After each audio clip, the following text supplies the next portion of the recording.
when you see it from the coach's position and you watch somebody like get that clarity and then execute and move mountains, just like a shift of awareness or mindset, it's mind-blowing. I mean, you could literally hit a wall for a year and then you have one conversation and it's like amazing. That's Angie Wisdom, and this is the Powerful Ladies Podcast.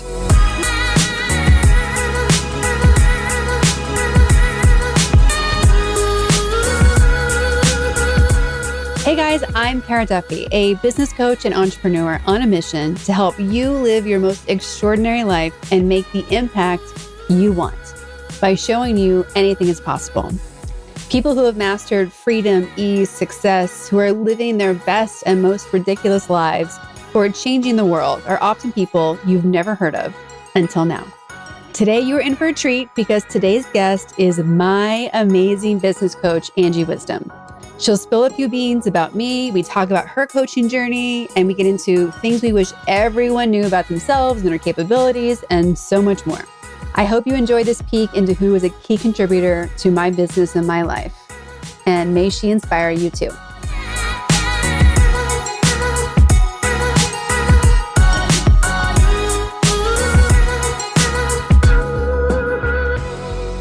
I'm so excited to have you today on the Powerful Ladies Podcast.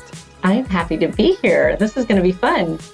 I am very excited about this because so many people ask me about who my business coach is. And today they get to meet you. So let's tell everyone your name, where you are, and what you're up to besides being a coach. Yes, Angie Wisdom, and I am in Newport Beach, close neighbor to you, right? And besides being a coach, I am a mother to two boys who are 16 and 17, so almost one going to college, and married for, almost 25 years now. If I'm not coaching, I'm usually golfing.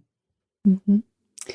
So I think the first question I have to ask, because when I tell people your name, they think it's a brand name and not your real name.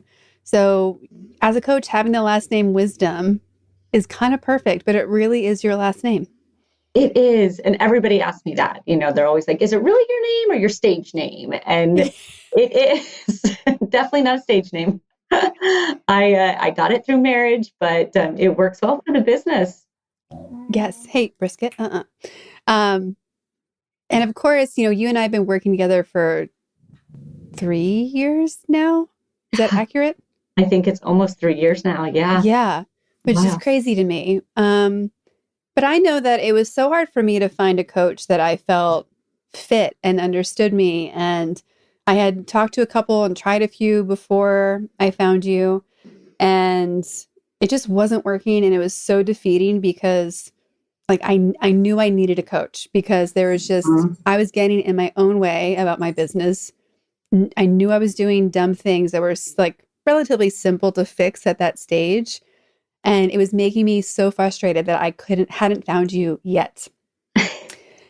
And then through the magic of social media, like you kept popping up on my Instagram and I'm like, well, she's a coach and she lives down the street and she has red hair. I'm like, maybe I just call her.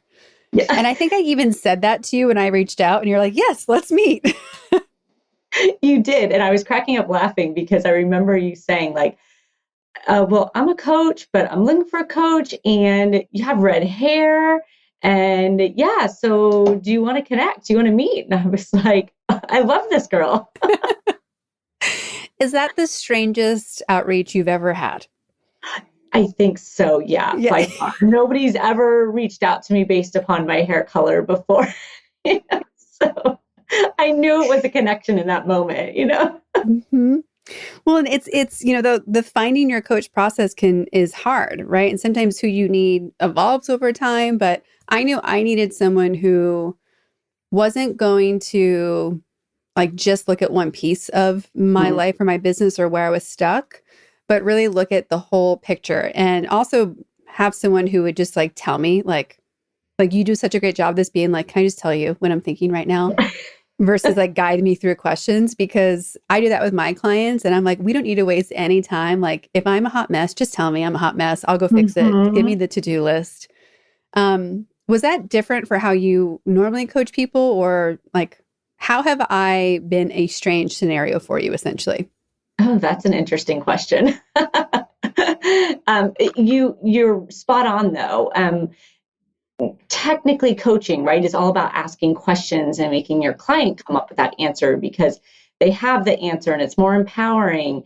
But I truly believe once you kind of settle in and you're comfortable and confident in your coaching, you have to be able to use different techniques and different clients respond to them differently.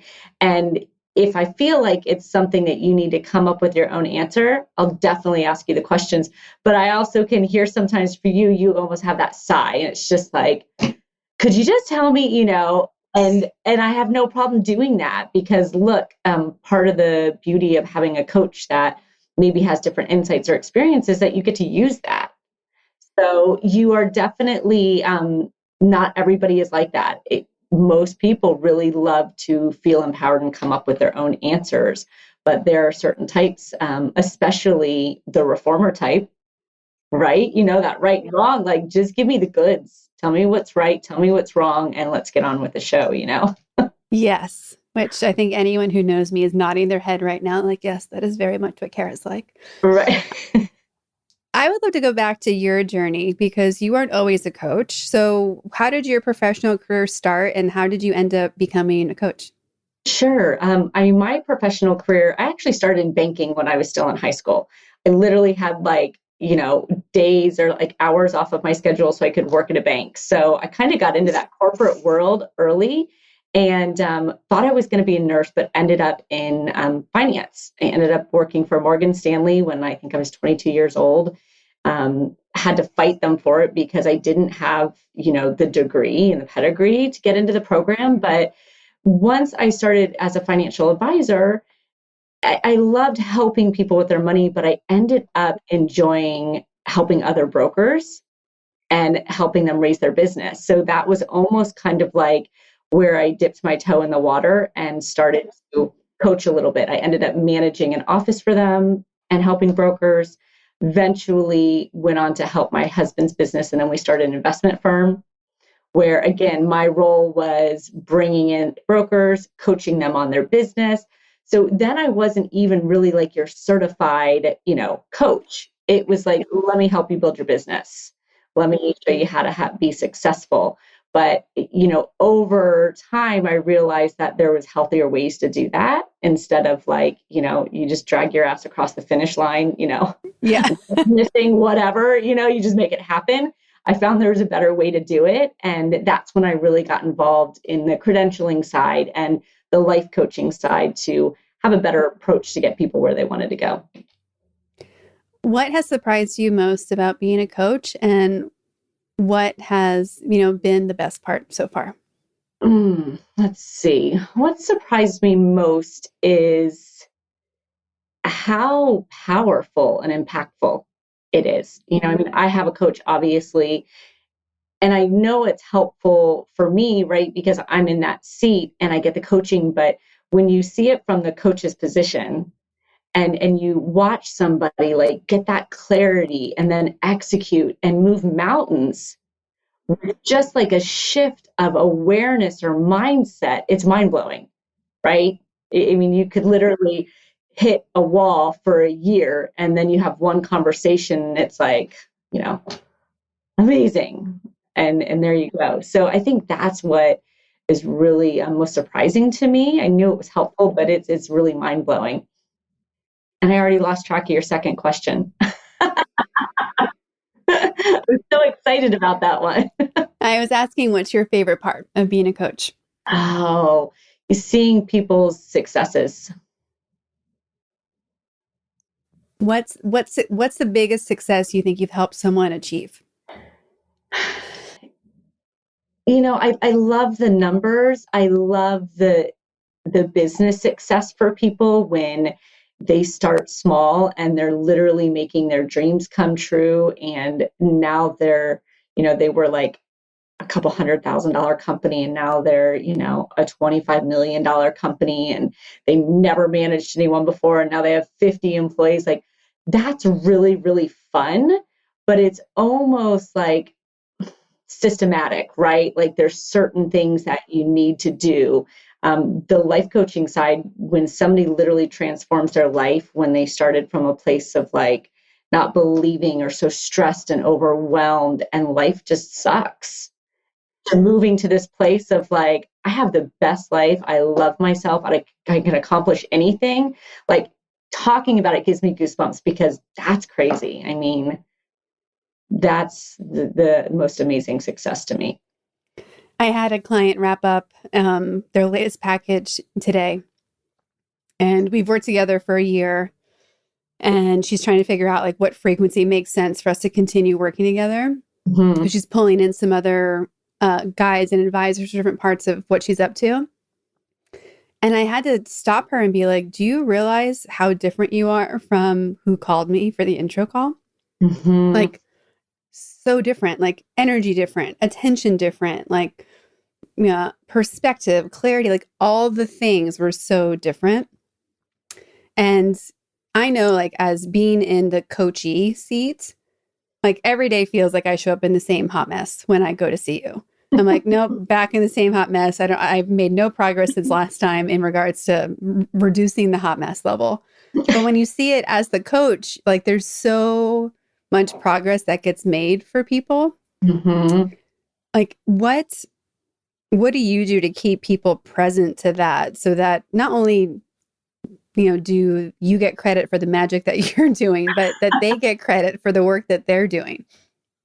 It's so true. I mean, what you said is spot on, right? People don't acknowledge where they've come from. And hearing you say that cracks me up because I mean, I can vividly remember our first conversation and where you were when we first met, so it's amazing, how you've transformed.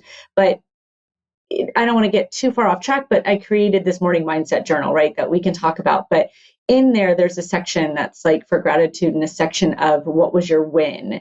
And it's like, if you don't draw attention to that, if you don't celebrate that, where's your confidence come from? So it's something that I hope, and I really try to empower my clients to do every day, because you find that win and you're like, oh yeah, this is my 1% forward today. And it's so important. I've had many people ask me, like, what do I need to do to be more confident? Mm-hmm. And my answer is usually, you got to go and do something that scares you or you have to take an action, right? Like you can't like wish it. But I love that you said, just write down what you're grateful for, what you've Mm-hmm. done. It doesn't have to be a big, scary thing. Mm-mm. I don't think it does, but it's acknowledging we give so much attention to everybody else, Mm-hmm. and we discount what we do and how we show up to a fault, right? Because then we don't give ourselves that credit and then we do lack confidence. But my number one thing for confidence is put yourself first. You start putting yourself first, you'll have all the confidence in the world. And that's so hard for people. Oh, it's so hard. I mean, they're like, it's so selfish, like, how can you put yourself first? What about everybody else? And it's you just got to reframe it. I mean, look, you can either show up and give to people with half of your battery and, ability, or you can put yourself first, take care of yourself, and show up with all that you have. I'm not talking about putting yourself first and let me take 6 hours to go to the spa and massage. You know what I mean? Like it's not a selfish act. It's about making sure you're in the right place and filled up. So what does that look like on a day-to-day basis for people who are on the extreme end of not doing anything for them to put themselves first? Like what are some steps they can take to just start moving into a little bit of self-care? I mean, it's why I developed that morning mindset routine and that journal, because literally in 10 minutes, you got 7 prompts where you sit down with yourself and you ask yourself, how do I feel? What do I want to do about it? Right? So you're listening to yourself. Step 1. What do I want in my day? You're having a say in your day. There's confidence, right? Who are you affirming yourself to be? What's your gratitude? What are you praying for? What are you visualizing? Like just that 10 to 15 minutes puts you first. We're so used to waking up and tending to everybody else. Like right? What's a client need? What's a kid need? What's a spouse need? What's the dog need? And every time we do that, or social media, we're basically saying like, I'm less important than everything else. I'll take care of me last. And it was funny. I was having a conversation the other day on IG Live with my book coach, and I said, it occurred to me like the Talladega Nights saying, if you're not first, you're last. Yeah. You know? And I was like, that's what people need to think of. If you're not first, you're last. Give yourself 10 minutes first thing in the morning. That's it. And you are already on the way to taking care of yourself, putting yourself first, building confidence. Mm-hmm. I have a confession. Of all the things you've told me to do, that's the one thing I can't do. And I don't know, it's like a journaling thing in general. Like I can answer all those questions in like 5 minutes. I can, I'm like, do I just need to do it at night instead of the morning? Because that's when I feel like I can do it. But like I have failed at any journaling type of habit I have ever tried to start.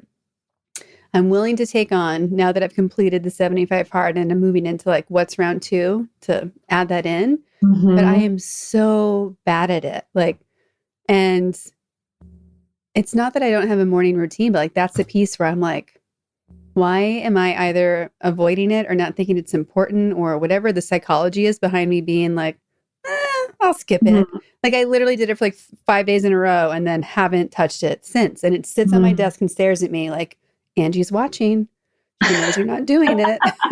I'm going to send you a picture of me to put like right on that journal. I'm looking at you, Kara. Yeah. With a pointy finger, like get it together. Get to work. But you know what? You just said something so interesting. I don't know if you caught it. You're like, I'm so bad at it.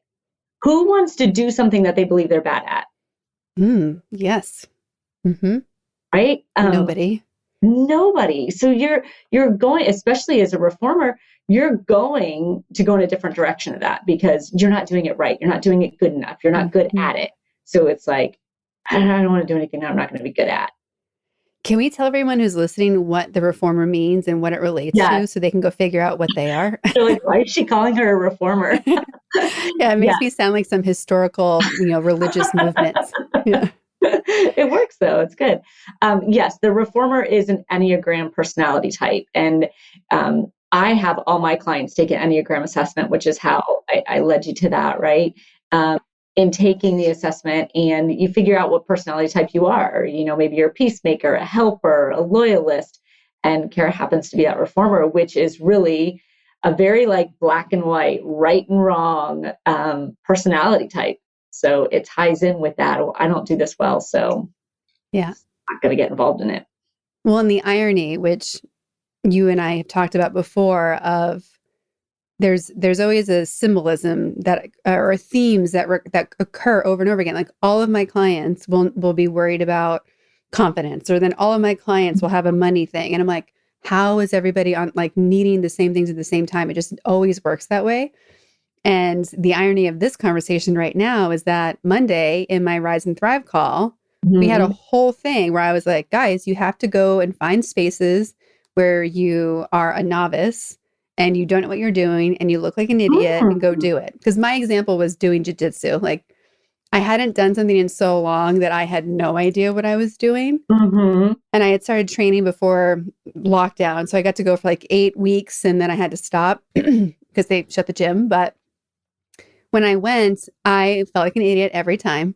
I was literally laughing at myself, looking like an idiot live in the moment. But it was so fun at the same time because we don't, as adults, we're not often in that space.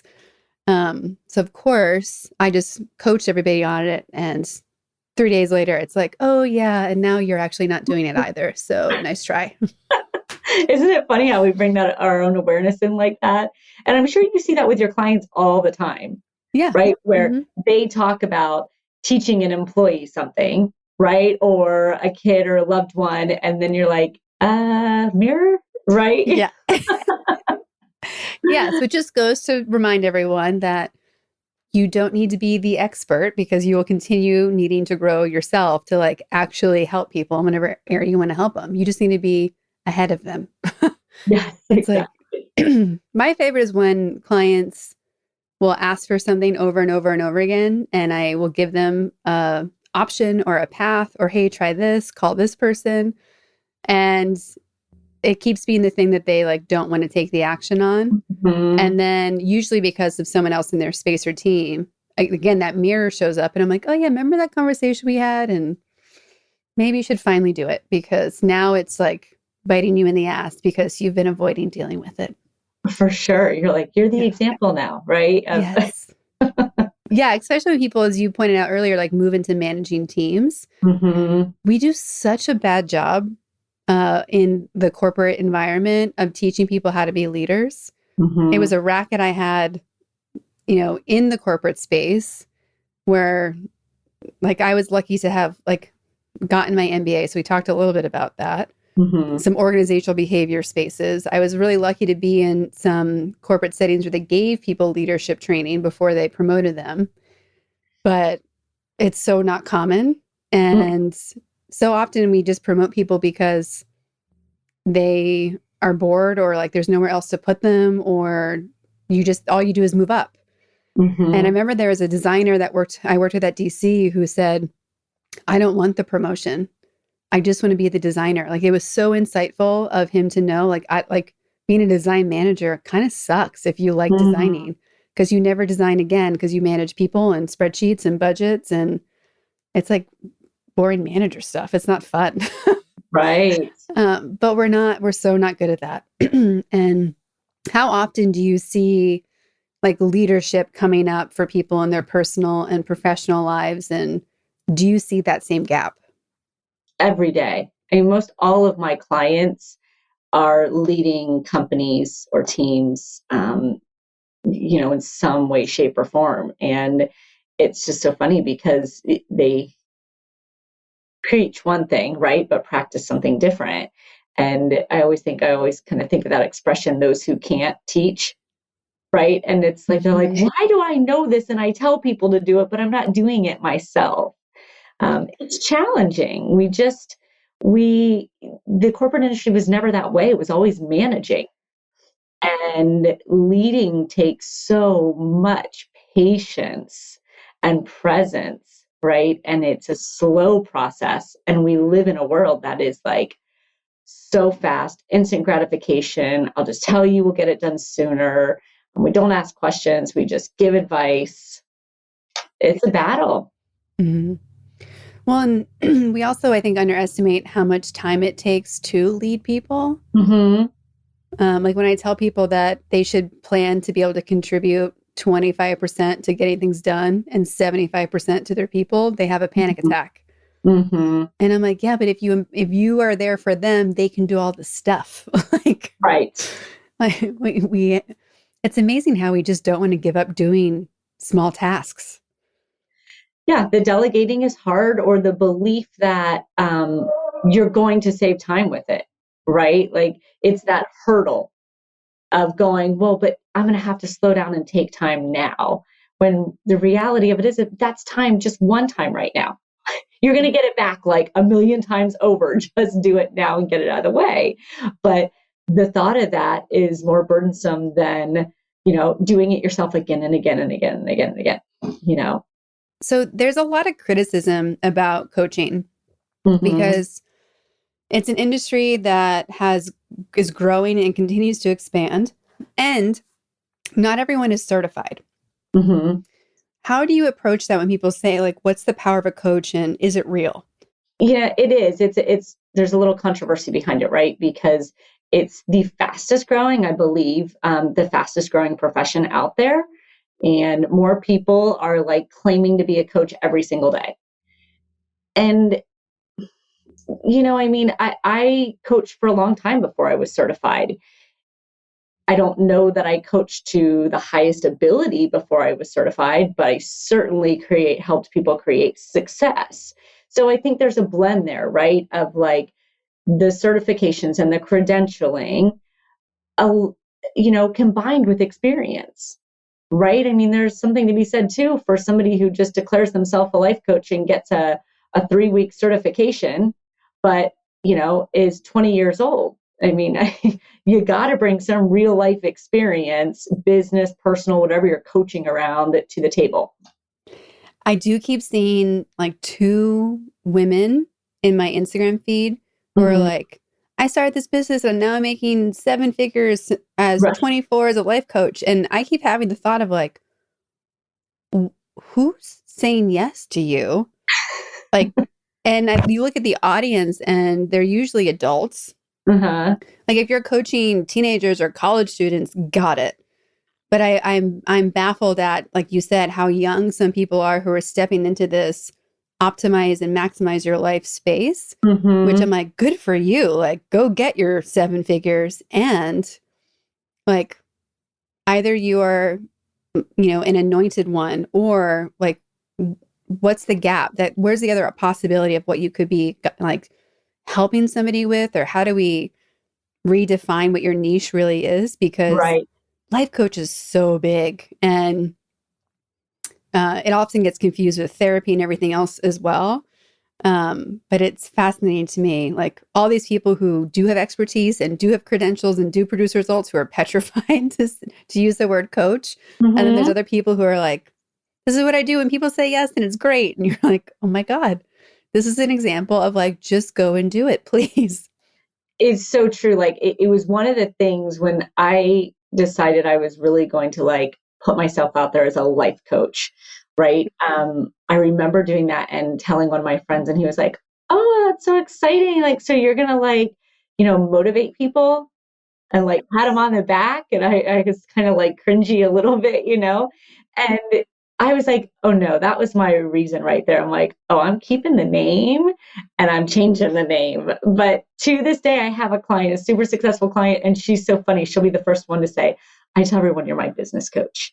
Even even though you're really my life coach too. I call you a business coach because, life coach. And I'm like, call me what you want, but there's so much value in it. And it's funny that we kind of turn our nose up to it, or that it gets a bad name because, shoot, I mean, we have problems in our life. When you have problems with your weight or your body, you go to a personal trainer, right? You have problems with your mind, you go to a therapist. You have problems with your heart, you go to the doctor. Like, why wouldn't we get support on Mm-hmm. the way we run our life? Well, and it's the hub of all those things you just mentioned. Right. Like, Right. it's maybe the most important piece. And I think it's because we're so afraid that we're broken, and we're so Mm-hmm. afraid that we can't be fixed. And we're Mm-hmm. so afraid that like we're a lost cause. It's like, well, I'll just never get my shit together. Yeah. And you're like, what? How are you and I obviously live on a planet where like that doesn't actually cross our minds ever. But you and I both know so many people that's what they're okay to think and go to sleep and wake up the next day. I have to bat on myself of not physically rescuing them and forcing them onto our Mm-hmm. boat. Mm-hmm. But it's just like, I don't understand how people are okay with like good enough. Yeah, I get it. Two thoughts popped up for me when you were saying that. One, I remember this conversation, and I hope you don't mind me bringing it up. And I remember you saying, like, how do you get the people to do this work who don't want to do it? And I was Yeah. like, well, you don't, like they have to want to. And I think that's part of it. Like, ignorance is bliss for some people, right? Because it would be too painful to know. Because if you're not going to do the work, and what you find out, it's like, let's just keep that door closed. I'm just going to go on the way I'm doing it, and I'm going to be as happy as I can be in this little state here. And I think that's part of the morning routine. You know what I mean? Because you start uncovering all that, you start finding out that you don't follow through with your intentions, or that you are depressed or overwhelmed. Now you got to deal with that shit, right? Yeah. Well, I'm teaching that financial fitness for entrepreneurs class right now, Mm-hmm. and we're right in the middle of it, which is the hardest part. Mm-hmm. And everyone's in that space where they're like, oh, I have to really look at where my money's going. Mm-hmm. I don't want to. And I'm like, yes, but like the truth will set you free. Like, go do the work. Like, this is going to open up all these things for you. But to your Yes. point, you can't see it if you don't track it or write it down, or even like look underneath to see what's there. And um, everyone because I work with so many creative entrepreneurs, Right. they're so petrified often of a spreadsheet. They like all the number stuff. They're like, no, just do the math for me and tell me what price to put. But once we do it, those are the people who come back to me and they start showing me their spreadsheets every session because like, it's like, no, look, it becomes math, not magic. And like, I think you and I both just want people to know that looking into those spaces, they're so much less scary than we think they are. For sure. Especially because neither of us are therapists, so we're not going to go down into any dark alleys with you and your mind. Right. Yes, exactly. And, I think that part of that is the judgment around the awareness. And I told somebody the other day, there is no bad awareness. Awareness is simply opportunity to celebrate or opportunity to change. There's no bad awareness. So you spend too much money? Okay, great. Now you have awareness to do something about it, right? But people often take the awareness and then they judge themselves and they make themselves feel bad for it. And so you've got to come to this place of like, awareness is powerful. Awareness is not judgment. It's all good. Like publicity, right? No Yes, bad publicity, exactly. No bad awareness. No. And often, I find people getting really judgy with themselves, not just about, is this number good or bad? Or is this action good or bad? It's like, well, before we decide if it's good or bad or not, like, do you even want it? Do you want to keep doing it? Like, if I just choose to like, be like, screw journals, I'm just never going to journal. I just let it go. Right. I can just choose not to have that in my life, even if people think it's good or not. Right. Just like if someone decides to swear off drinking or I don't know, you name it. Like we don't have to do all the things just because we're supposed to or someone tells us that we should. But until we take stock, we don't even know what we're doing. It's so true. That makes me think, I said forever I was a horrible writer. And I remember sitting in coaching groups and everything going, I'm so stuck and I'm a horrible writer. And I finally got to this point where I was like, you know what? I'm okay with it. I don't need to write like you said, like, I'm just not going to write. There's nothing wrong with not writing. And then all of a sudden, like a year later, I find myself, writing the book. Right. And it was like, no, I can't be stuck with just being bad at something, talking about facing your fears. But it is true. We get to make that decision. Like we don't have to conform to what is right. You can stay with your choice to not do something. How has being a coach changed your personal and social life? Personal life drastically. I had and I didn't even realize I had so many areas that I needed to change that I just had no idea how to do it. And so coaching for me changed so much of that and continues to do that every time I talk to somebody, because, when you teach, when you coach, you learn too. So it's changed my life drastically. I am calm. I am peaceful. I don't worry. I don't react. I don't get mad. And those were all things I did all the time. I take care of myself. I never used to take care of myself. I always put myself last. So huge, monumental pieces. It changed for me. You and I have talked a lot about having to turn the coach off because it's, I used to be called out for being Mrs. Manager at home because I just don't turn who I am is usually who I am everywhere. But there's a layer of having to step back and ask people if they want coaching or maybe just decide to listen instead of give advice. It's very hard for me because I'm sitting there with my mouth shut, sitting on my hands being I'm not going to help you. I'm just going to listen. It's so hard. So how do you handle that? And how have you evolved containing coaching to a coaching session? It was so hard. In the beginning, I'm not going to lie. You feel super powerful, right? You feel like this magician and you're like, I have the answer. I can ask you the right questions. So in the beginning, it was hard. And I remember still to this day, I'll ask my husband certain questions and he'll be like, don't you coach me. And I'm like, okay, but I'm just trying to help him get awareness. But it's funny now because my coaching went from wanting to constantly contribute, and help people, to really being such an active listener, that now my friends and the people I'm with will be like, come on, say something. What do you got? And I'm like, what, and I just come with a question, but I'm very quiet, and I don't throw it out there unless somebody prompts me for it, because unsolicited advice isn't usually very welcomed, for No, some people. no, my brother will confirm that. I regularly have to be like, may I give you advice? Would you like coaching? And I have to accept it when he says no. And I'm like, Right. okay, all right. You You need to might be write him a leading me to letter. drink. Yes. Write That's him what a I was letter. wondering. This here. Like, are you leaving Post-its for your husband, like on the mirror? Like, don't think about this. And like running away. Right? I know. No, it's funny. Even my kids, they know. They'll be like, oh, my clients always call me like, I don't know, what's the little character from Star Wars or something? Like a Remember. C-3PO or R2-D2 or No, the little, like, I can't even remember his name. Yoda. Yes. Yeah. Is he from Star Wars? Am I right? Yes. Yes.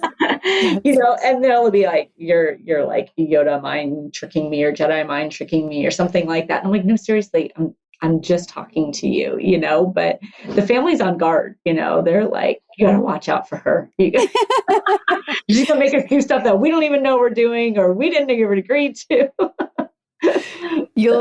When I was at Puma in Germany, they put us through a bunch of communication classes. They were the ones that had like really great personal development and training.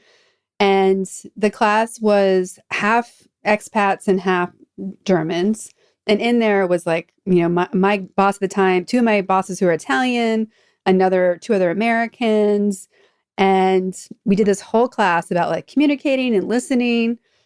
And myself and Andrea, my boss, who was one of the Italians, we both raised our hand with the same question. Cool. Now we know how to do this masterful communication. How do we use it to get what we want? We both went to, how do we manipulate people now that we have these skills? Right. And I'm like, I looked at him and I was like, what is, like, we are psychopaths that like, we're like, okay, cool. How do we use this to our advantage? Thank you. Bye. And the teacher, who was German, thought we were totally crazy. All the other Germans were horrified. I'm like, it must be a cultural thing of where there's alignment with the American culture and the Italian culture of like, now that we have this, how do we use it? Right. Because everyone else was very passive about all these tools that we were given. But I'll never forget that moment being like, oh, our brains work differently. Got it. That's so funny. But like, what good's a tool if you're not going to use it, right? I mean, especially knowing I'm a reformer now, I'm like, cool. Now, if you give it to me, we're using it. Right. I'm going to get everyone to do things the right way. Yes. There was also a book. Oh, what was it? It's one that I've recommended before, but it was talking about, it asked the question, do you give up on an idea that other people don't like, or do you keep working at it until they do it your way? And I'm like, oh, I do that. Like, a no to me is not actually a no. Right. I'm constantly just like moving everyone to like thinking about it my way, doing it my way, like making it happen. And I shared that with my boss at the time, and he's like, yes, you are. He's like, sometimes I just wonder if I have any control over it or if I should just say yes now. And I'm like, oh, good. Okay, it's working. You're like, one way is going to save you a lot of time. Right. Mental bandwidth, all that stuff. So, yeah. But I think that's part of a great quality of a coach. I mean, I think that's a common theme with coaches is like, of course, not that we're making our clients not say no, but like we have that tenacity and perseverance to really help clients, see their things through or overcome their challenges. Grit, right? Absolutely. Kara Goldin wrote a great book called Undaunted. She's also a fellow redhead. Her name is Kara. So I literally emailed her on LinkedIn. It was like, we have the same name. We both have red hair. You should be on my podcast. And she's like, okay.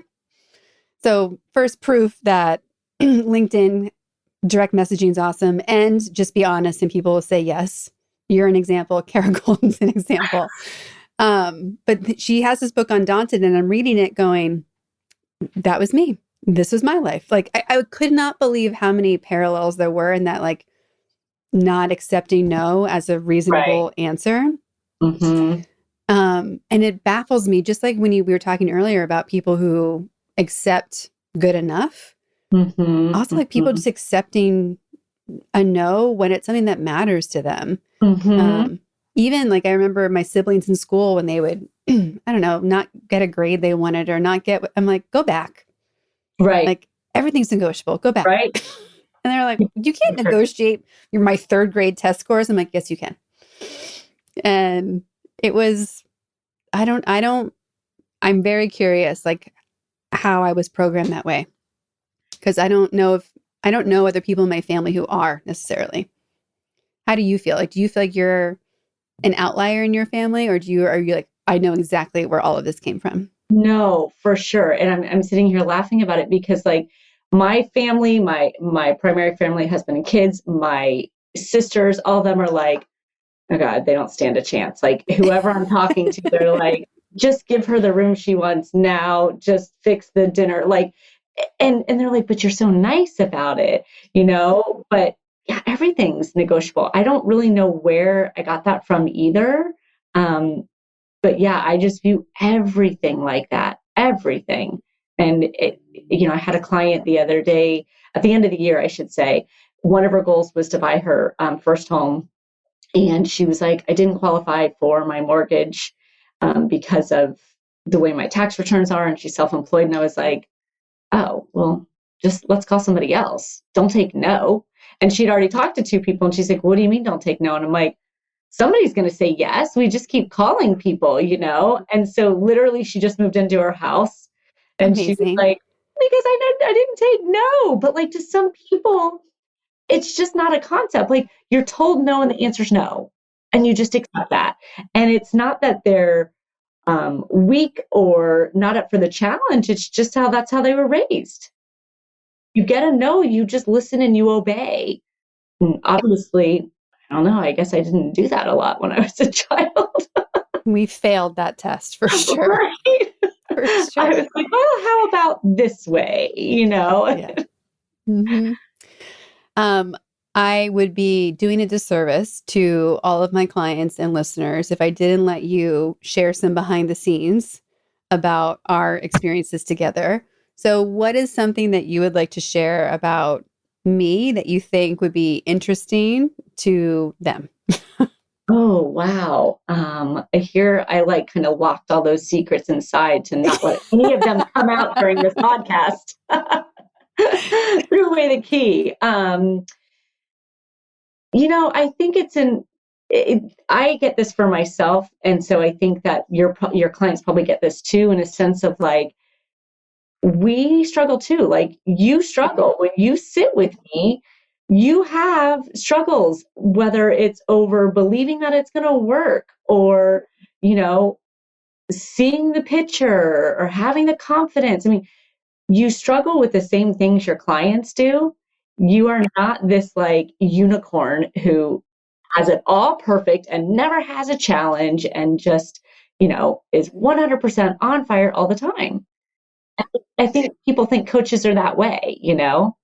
Well, and the most frustrating part for me, where I beat myself up, is I will literally just have coached someone through to an extraordinary Mm-hmm. place on the exact thing I know I need to go get coaching on with you. And I'm like, and I know this is the truth of like, you can't coach yourself, but it's still, because I'm a coach, I'm always sort of coaching myself before I ask someone else for help. And I just have to stop doing that because it's such a waste of my time. But it's so frustrating to be like, I just helped them make $1 bajillion in this exact area where I can't turn the key in. Mm-hmm. How could I get someone else to do it?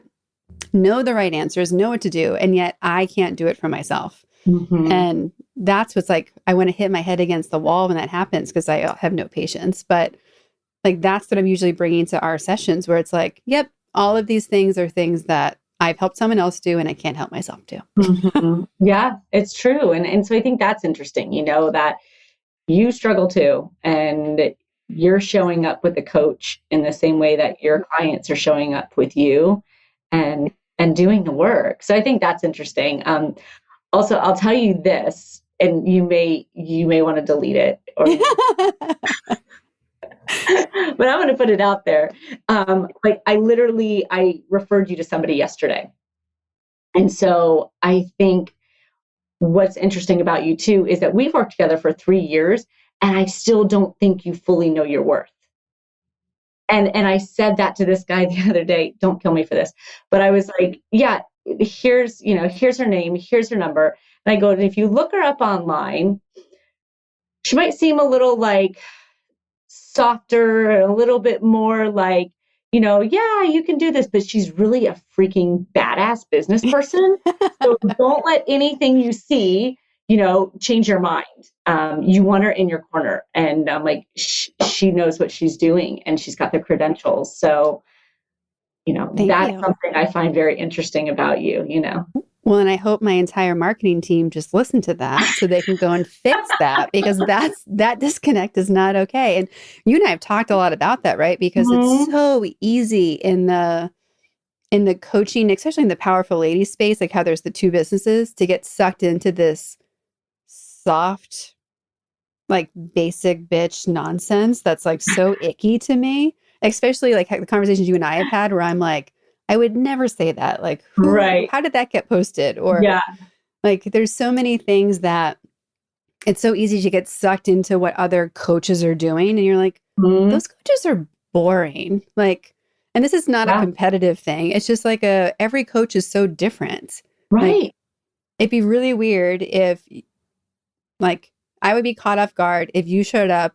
in sneakers and like all black and had pink hair one day. I'd be like, what, were you abducted by your children? Like, what happens? Right? Like, it would just not, it would be off normal expectations. Right. Whereas if I show up, with a fancy handbag, someone's like, did someone give that to you? Are you being forced to use that? Like, what happened? So it's so funny how we don't lean in on those things that other people see for us, which is why we need coaches. Right. It's so true. Yeah. But I think part of it, and you tell me, sometimes it's like, you want to help everybody. Right. Yeah. And it's like, it's hard not to try to appeal to like everybody. And, we'll find your way. Well, and I think it's that badass. When I look back to like our first session to now, I think that's one of the areas where I've leaned more in on is like who I'm saying no to, because at the beginning, just like any other business, it's like, we need all the cash flow. So like, say yes, we'll figure it out later. And then my marker for people is always, you'll get to a point where you're so mad, you'll just start saying no to everybody. And I keep hitting these tiers, which I think you've probably felt through with me, of like, I'm like, nope, like this is more irritating than it's worth. Like, you're out.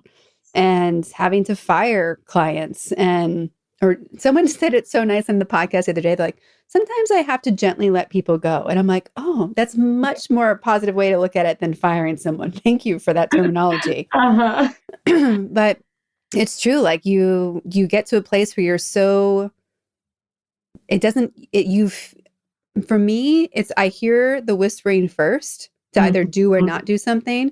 It gets louder and louder to the point where it's so obvious that I'm like, how was I doing this before? Like, I get insulted with myself from yesterday when like I see it in clarity.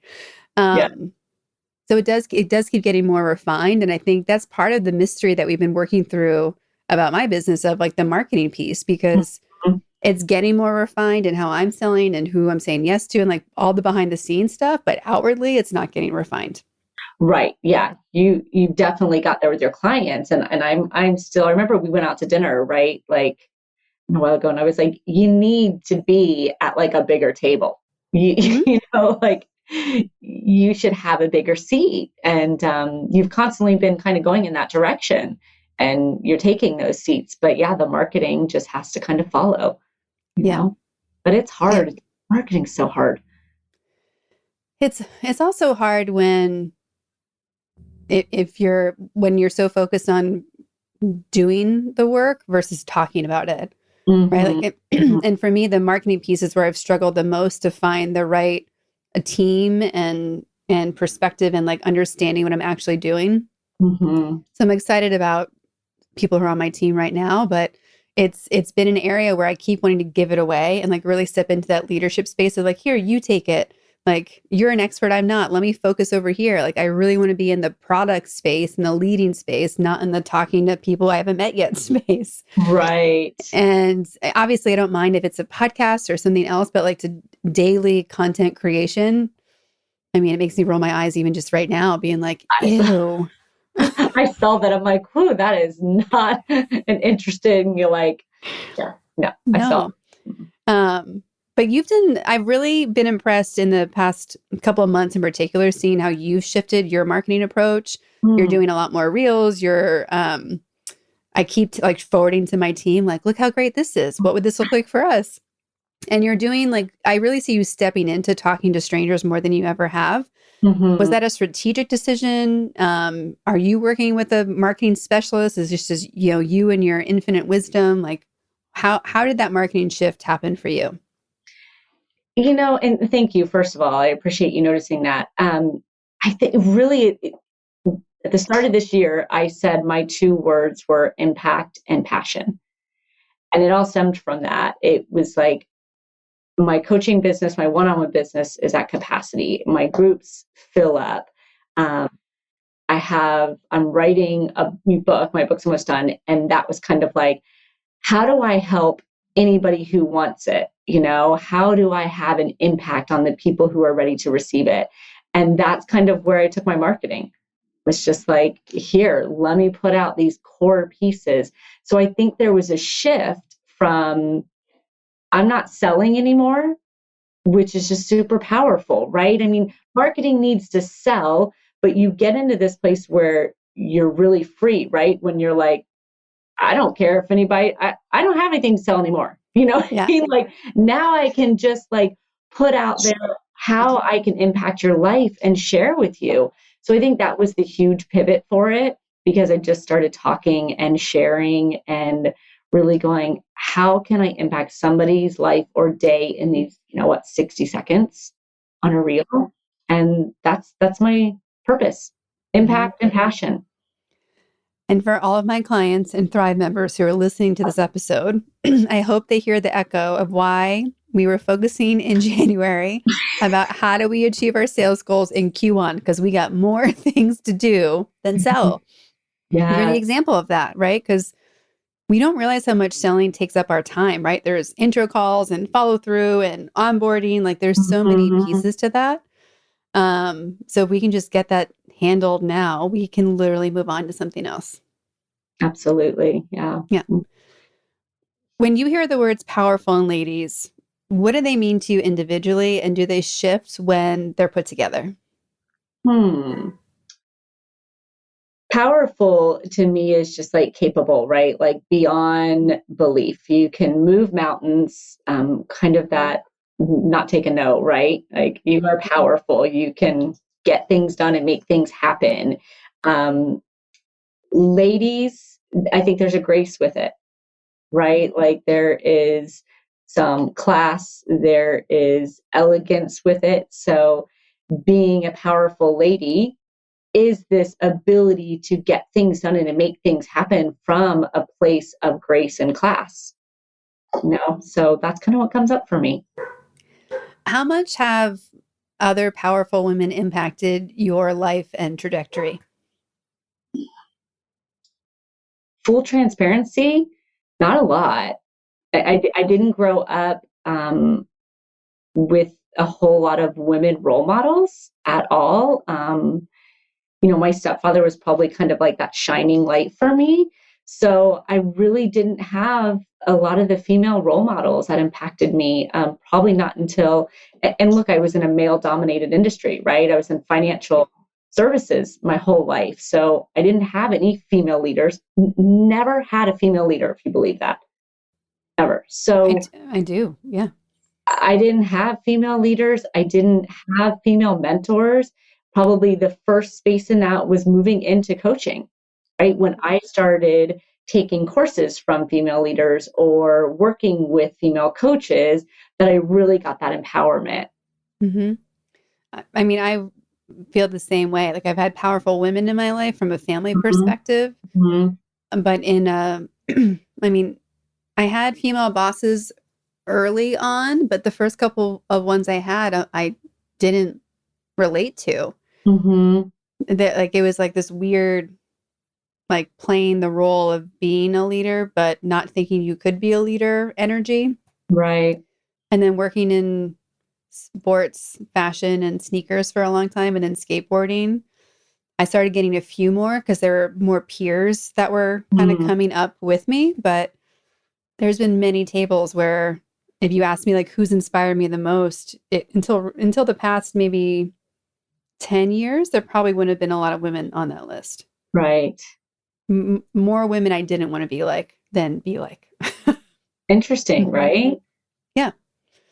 I mean, like I would have listed like Shira and Gem and the Holograms on that list before like an actual person. Right, So, right. like the Babysitters Club would have been on the list before a person. Exactly. I mean, I was There, named after Angie Dickinson, the policewoman, so maybe, there she's you go. inspired. Exactly. But that's about it. Yeah. And I just realized that now, like how many female role models were fictional in Yeah. my life more than not, right? Like, even like Nancy Drew, like all they weren't real, but like I believe as a kid, I believed them as if they were and just thought like, oh yeah, I can do that too. Well, that's probably a better role model than like Laverne and Shirley. I mean, that was like, if I could laugh and have as much fun as them, that was my role model back then. I like that. Yep. How do we get more laughter in?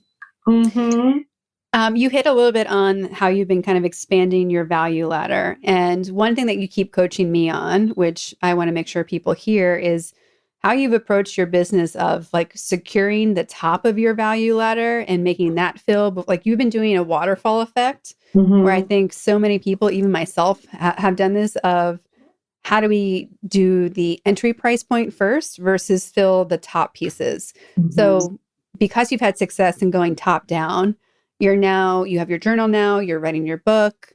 Um, has expanding your value ladder been like organically evolving, or is it something that you've had a plan to do? Like if I hit this number, then I'll open group coaching. If I hit this number, then I'll write my book. Like how has it happened for you? It was not like a strategic plan, honestly. I'm super competitive. So when I started, I was like, okay, what's the goal? What am I going for here? So I started with that top approach because it just made sense to me. And it wasn't until, from capacity standpoint and also pricing standpoint, right? I mean, not everyone can afford to work with a coach on a one-on-one basis, but I was seeing that need. And from a capacity standpoint, I was like, how do I impact, right? And help people at a more affordable price? How do I scale my business? And that kind of led to that group coaching aspect. And then even at that, it was like, okay, well, that's kind of maxed out. And there are some people who can't afford that, and that's okay. So then what can I get them on? This morning mindset journal. And now if they're not doing that, what can I pour into them? And that led to the book. So it's really just been like an expansion of reach to help serve is the easiest way I can put it. So you said that your keywords for the year were passion and Impact. impact. You have your book coming out. What Mm-hmm. else should we know about you for 2022 that we can help manifest? I am going to get my MCC, my Master Coach certification, the highest certification for coaching. So I will be tackling that this year. Hope to be on that best-selling author list. And those are pretty much my big goals. Mm-hmm. I like it. I think I shared with you the snapping for dream clients that was happening with my client. Yes. We had to like turn off the snapping, and then we switched it because now she's looking for an agent to represent her. So now we're snapping for agents, and that's working. I'm like, I don't know why. I think it's 100% mindset plus action, right? Yes. So I will make sure that the Powerful Ladies community is snapping for bestsellers for you. Thank you. So, because it's people don't realize how hard it is to achieve that title for a book. And there's a lot more politics involved than I think people realize from the outside as well. So we're going to be all helping you push that across the line. I appreciate that. Thank you. You're welcome. So for everybody who wants to support you, work with you, figure out a way to get on your wait list for coaching, where can they find you, follow you, and connect with you? Yes. Instagram, Angie Wisdom Life Coach is where I put out the majority of my content. I do so many freebies, Zooms and lives and all that good stuff. So that's the easiest place. Everything is easy to remember. Angie Wisdom website.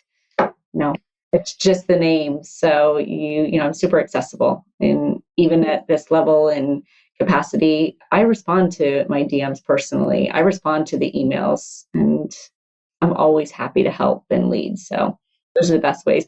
Although I have to tell you, you're like, I feel like you're more hip than I am. So pass this out. I know I definitely have a decade on you. So one of my clients asked me to start a Discord.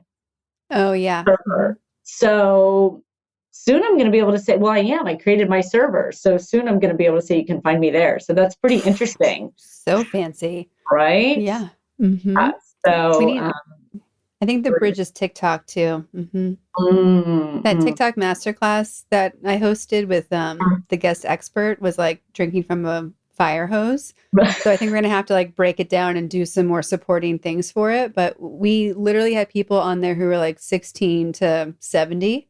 And it's so fascinating what's happening with those niches and the fact that you can just like use it everywhere else. But yeah, there's like Discord and Twitch, and there's so many places now. It's almost, people are asking for coaching on how to choose, like which ones they go into. Right. Yeah. It's a lot. I feel like my mom was feeling when ATM cards came out, she was like, what? Put this card in the machine and you get money out, like, I'm like, what? Discord, what? But I'm learning, I'm growing with it. I'm going to try it out. So we'll see. I love that. Well, we ask everybody on the podcast where they put themselves in the Powerful Lady scale. If 0 is average everyday human and 10 is the most powerful lady possible, where would you put yourself today and where would you put yourself on average? Oh, Kara, come on. That's like a 15 or a 20. Come on. Thank you. Highest score ever so far. Woo! Yeah. No, we're busting scales. Yeah, absolutely. I love that. Well, I just want to acknowledge you for the impact that you've had on my life and my business. I mean, literally, we were able to make tremendous progress within like, I think 2 or 3 sessions that completely shifted the ability to take the business to something that worked first and then could scale and grow. And it's so refreshing to have a coach that I can literally bring anything to. Like I now joke at like what the list of questions are that I bring to you, because there's like half business, the rest are like random life questions. I'm like, I don't know, I'm just going to ask because she'll have an answer. And if she doesn't, she'll send me to somebody else. But it's just so nice to have you in my corner, and you've literally changed my business and allowed me to do what I love and to serve the people that I love serving and to make the impact that I get to. So please take credit for all of that and add all of my people into your list of who you're impacting too. Oh my gosh. Thank you so much. That's so sweet. You know what it's like to coach amazing people. And I'm grateful that you sit with me week after week and do that, because there's just nothing more rewarding than seeing somebody tap into their full potential and conquer it all. It's all your credit. Well, I'm going to keep giving it all back to you. Thank you. Keep shoving it back and forth, right? Exactly. Yes, thank you. Well, and thank you so much for being a yes to the Powerful Ladies and sharing yourself with everyone listening, and for, not spilling all the beans, all my secrets. But I'm sure you might get a few DMs and people be like, tell us the truth. Tell me. Yeah. Yeah. But thank you so much. You're welcome, Kara. Thank you.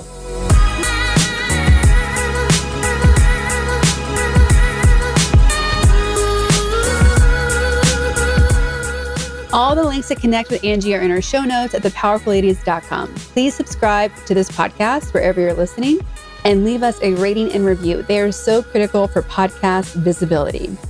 Come join us on Instagram at Powerful Ladies. And if you want to connect directly with me, visit KaraDuffy.com or Kara_Duffy on Instagram. I'll be back next week with a brand new episode. Until then, I hope you're taking on being powerful in your life. Go be awesome and up to something you love.